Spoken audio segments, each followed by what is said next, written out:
Income tax department में अगर आप एज ए स्टेनो सेलेक्ट होते हैं तो आपको आपके पहले प्रमोशन के लिए करना होगा 10 साल का इंतज़ार।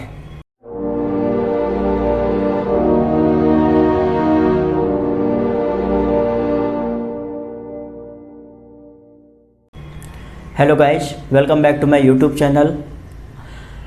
एसएससी स्टेनो की तैयारी कर रहे विद्यार्थियों के लिए एक बहुत ही बुरी खबर आई है। वो ये है कि अगर आप इनकम टैक्स डिपार्टमेंट में एज ए स्टेनो सेलेक्ट होते हैं तो आपको आपके पहले प्रमोशन के लिए 10 साल का इंतज़ार करना होगा, क्योंकि आज 4 अगस्त 2021 को डीओपीटी की तरफ से एक ड्राफ्ट रूल तैयार किया गया है जिसमें साफ साफ लिखा हुआ है कि आपको आपका पहला प्रमोशन 10 साल में ही मिलेगा।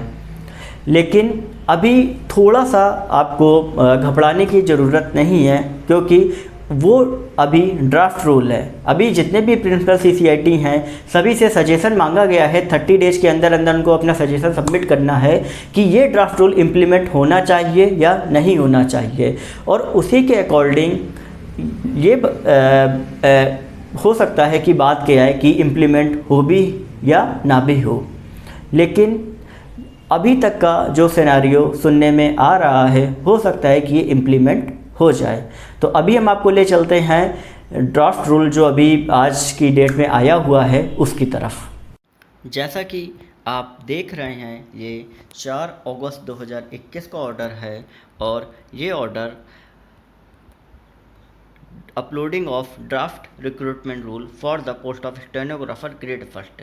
लेकिन मैं आपको बता दूं, ये अभी ड्राफ्टिंग है रिक्रूटमेंट रूल की, जो कि सभी प्रिंसिपल सीसीआईटीज़ को भेजी गई है कि अगर उनकी कोई भी इस ड्राफ्टिंग के बारे में कोई एडवाइस है या कुछ भी कमेंट्स देना चाहते हैं तो वो 30 डेज के अंदर अंदर अपने कमेंट्स वेबसाइट पर सबमिट कर सकते हैं।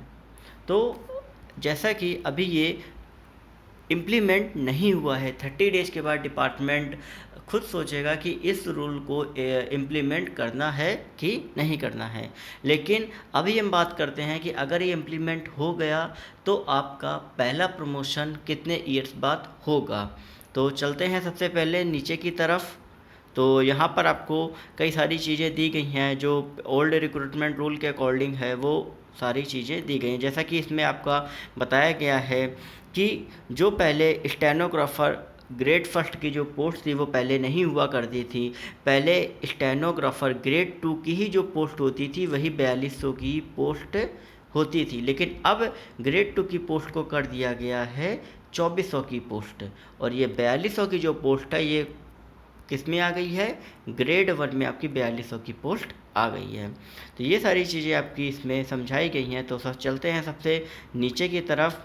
तो जैसा कि आप देख रहे हैं यहाँ पे लिखा हुआ है post name stenographer grade 1, number of post आपकी 3503 है, ये 2020 के अकॉर्डिंग है, और ये आपकी लेवल 6 की पोस्ट हैं। वेदर सिलेक्शन और नॉन सिलेक्शन है, क्योंकि इन पोस्ट की जो फिल होती हैं पोस्ट वो कभी भी एसएससी के थ्रू नहीं होती है, हमेशा प्रमोशन के थ्रू ही होती हैं। अब आप देख रहे होंगे इसमें एज लिमिट भी कोई नहीं है, क्योंकि प्रमोशन के थ्रू ही फिल होती है, एजुकेशनल भी नहीं होगी और ना कोई आपका प्रोबेशन पीरियड रहता है। तो जैसे कि आप देख रहे हैं मेथड ऑफ रिक्रूटमेंट आपका 100% प्रमोशन से ही होती हैं। और ये प्रमोशन से कैसे होती हैं कि जब कोई भी स्टेनोग्राफर ग्रेड 2 लेवल 4 के पे बैंड में विथ 10 ईयर रेगुलर सर्विस 10 साल की अगर कोई भी सर्विस पूरी कर लेता है, और वो ही कर पाएगा जिसने डिपार्टमेंटल एग्ज़ाम मिनिस्ट्रियल एग्ज़ाम अपने रिस्पेक्टिव रीजन में पास किया हो। जैसा कि आप सभी को पता था कि अभी तक ओल्ड आरआर के अकॉर्डिंग अगर आपने मिनिस्ट्रियल एग्ज़ाम अगर आपने पास नहीं किया है तो भी आपका प्रमोशन हो जाएगा। लेकिन अब जो न्यू रिक्रूटमेंट रूल है उसके अकॉर्डिंग अगर आपने डिपार्टमेंटल एग्ज़ाम क्वालिफाई नहीं किया है, मतलब मिनिस्ट्रियल एग्ज़ाम क्वालिफाई नहीं किया है, तो आपका प्रमोशन नहीं हो पाएगा। तो कहीं ना कहीं न्यू रिक्रूटमेंट रूल के में हर चीज़ में ड्रॉबैक हैं। आपको एग्ज़ाम भी पास करना होगा, 10 ईयर्स की रेगुलर सर्विस भी पूरी करनी ही है, और उसके बाद जो आपका प्रमोशन होगा वो आपका रैंक वाइज होगा, मतलब एसएससी स्टेनो की जो आपकी रैंक होगी उसी अकॉर्डिंग होगा। मान लीजिए अगर कोई किसी भी स्टूडेंट की रैंक पहली है और आपकी 10वीं है, और भले ही उसने आपसे लेट ज्वाइन किया है, तो वो सबसे पहले कंसीडर होगा प्रमोशन के लिए।